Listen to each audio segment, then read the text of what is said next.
Selamat pagi Bapak Ibu Saudara-saudari yang dikasihi Tuhan. Kita kembali akan merenungkan firman Tuhan.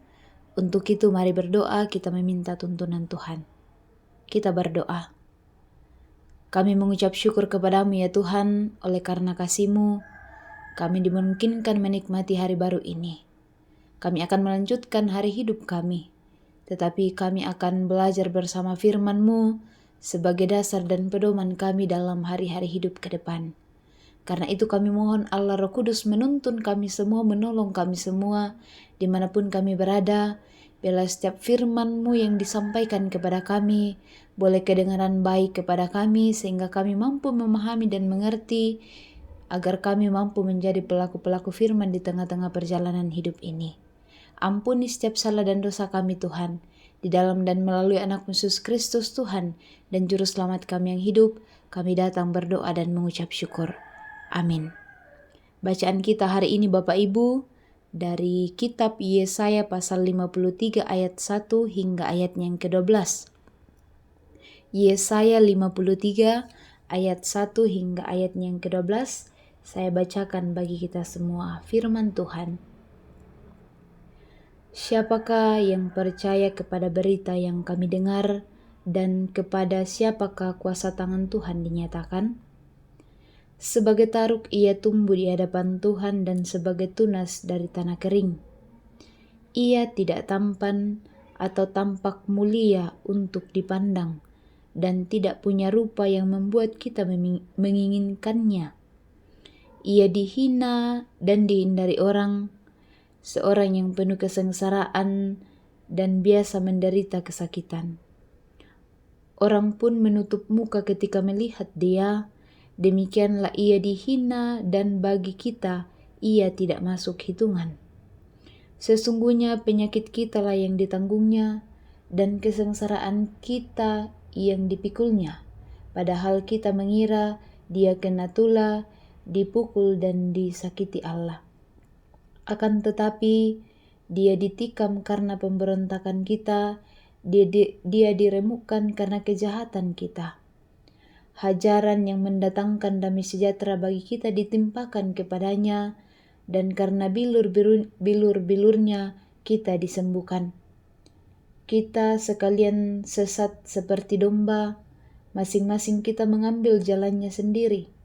Tetapi Tuhan telah menimpakan kepadanya kejahatan kita sekalian. Dia dianiaya, tetapi dia membiarkan dirinya disakiti dan tidak membuka mulutnya, seperti anak domba yang dibawa ke pembantaian. Seperti induk domba yang keluh di depan mereka yang menggunting bulunya, ia tidak membuka mulutnya. Sesudah ditahan dan dihukum, ia digiring pergi. Siapa yang peduli akan apa yang terjadi padanya? Sungguh, ia terputus dari negeri orang-orang hidup, dan karena pemberontakan umatku ia kena tulah. Orang menempatkan kuburannya di antara orang-orang fasik, dan makamnya di antara orang kaya. Sekalipun ia tidak berbuat kekerasan dan tipu daya tidak ada dalam mulutnya. Namun Tuhan berkenan meremukkan dia, membuat dia sakit. Apabila jiwanya diserahkan sebagai korban penebus salah, ia akan melihat keturunannya, umurnya akan lanjut, dan kehendak Tuhan akan terlaksana olehnya. Sesudah kesusahan jiwanya, ia akan melihat terang dan menjadi puas. Oleh pengetahuannya, hambaku orang benar itu akan membenarkan banyak orang, dan kejahatan mereka dipikulnya. Sebab itu, aku akan membagikan kepadanya rampasan di antara orang-orang besar, dan ia akan membagikan jarahan bersama orang-orang kuat, karena ia telah menyerahkan nyawanya ke dalam maut, juga karena ia terhitung di antara pemberontak, padahal ia menanggung dosa banyak orang dan berdoa untuk pemberontak. Amin. Melalui bacaan kita pada saat ini, tema yang menjadi perenungan kita bersama Bapak Ibu adalah kekuatan di balik luka. kekuatan di balik luka. Bacaan ini Yesaya menubuatkan tentang hamba Tuhan yang menderita, ditolak, dihina, disiksa, tetapi ia tidak membalas. Dalam bacaan kita jelas dikatakan, dia tertikam oleh karena pemberontakan kita, dia diremukkan oleh karena kejahatan kita. Ini menunjuk kepada diri Yesus yang menanggung dosa dunia di kayu salib. Luka-lukanya menjadi sumber pemulihan bagi kita umat manusia. Dalam penderitaannya kita melihat kasih Allah yang tanpa syarat. Melalui bacaan kita pada hari ini, Bapak Ibu Saudara-saudari, membawa atau mengajak kita untuk memahami bahwa dalam hidup ini juga seringkali Tuhan memakai luka-luka untuk membentuk hati kita agar pada diri kita memiliki empati, kesabaran, dan kerendahan hati. Luka-luka bukan bahwa Tuhan menghajar kita, tetapi yang benar adalah melalui setiap luka yang kita alami, Tuhan mengajarkan sesuatu yang besar bagi kita. Karena itu Bapak Ibu Saudara-saudari, ketika kita terluka, jangan terburu-buru menutupnya dengan membalas atau terbawa emosi, tetapi luka itu sampaikanlah kepada Tuhan, karena hanya di dalam Dialah ada kekuatan. Biarkanlah kasih dan pengampunannya menyembuhkan luka-luka kita. Dan Bapak Ibu Saudara-saudari, tahukah bahwa titik terbaik seorang yang hidup di dalam Tuhan adalah ketika ia mampu menjadikan luka-luka itu untuk menjadi berkat bagi sesamanya yang terluka.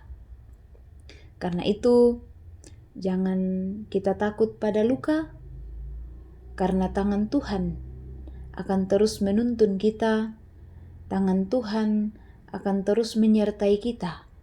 Ia telah menerima kesakitan, tetapi melalui kesakitan yang ia alami, ada karya yang besar bagi dunia, yaitu bagi kita.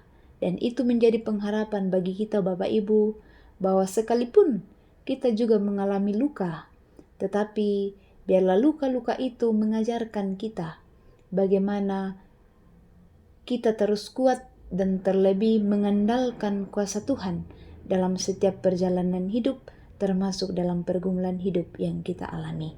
Dan biarlah Tuhan menuntun kita melalui kasih-Nya menuju pada pemulihan. Roh Kudus menolong kita semua. Amin. Bapak Ibu, mari bersama kita berdoa. Kita berdoa. Dimuliakanlah nama-Mu ya Bapa. Kami sungguh bersyukur memiliki Allah seperti Engkau. Engkau terus hadir dalam perjalanan hidup kami. Sekalipun dalam setiap pergumulan hidup yang kami alami, kami tahu bahwa Tuhan yang terus hadir dalam perjalanan hidup ini. Dan itu menjadi kekuatan kami untuk terus bersuka cita menjalani hari-hari hidup kami ke depan. Kami percaya bahwa Tuhan tidak pernah meninggalkan kami, bahkan terus menuntun kami ketika kami dalam pergumulan hidup, dalam setiap luka yang kami alami. Dan biarlah juga Tuhan menolong kami umat-Mu, menjadi penolong bagi sesama kami, menuntun dan mendampingi sesama kami ketika mereka juga dalam pergumulan hidup, agar kami menjadi saksi Tuhan, menjadi alat Tuhan untuk menyatakan kasih Tuhan bagi kehidupan kami dan kehidupan sesama kami. Terima kasih ya Tuhan. Ya Tuhan, kami menyerahkan seluruh keberadaan kehidupan kami, terlebih setiap tugas dan tanggung jawab yang akan kami kerjakan sepanjang hari ini. Sekiranya melalui pertolongan Tuhan, kami dimampukan melakukan semuanya. Kami lakukan dengan penuh ketekunan, dengan penuh kesabaran, terlebih kami lakukan semata-mata untuk hormat dan kemuliaan bagi nama Tuhan sendiri. Ya Tuhan, Kami terus berdoa untuk pemerintah kami, karuniakan hikmat kepada mereka semua, agar mereka mampu mengangkat setiap tanggung jawab dengan baik, memimpin kami untuk menciptakan damai sejahtera di tengah-tengah kehidupan kami berbangsa dan bernegara. Terpuji namamu Tuhan, ampuni setiap salah dan dosa kami. Doa ini kami bawa melalui anakmu Yesus Kristus, Tuhan dan Juru Selamat kami yang hidup. Kami datang berdoa dan mengucap syukur. Amin. Bapak, Ibu, Saudara-saudari, selamat melanjutkan hari ini. Kasih Kristus akan terus menyertai kita semua. Shalom, selamat pagi.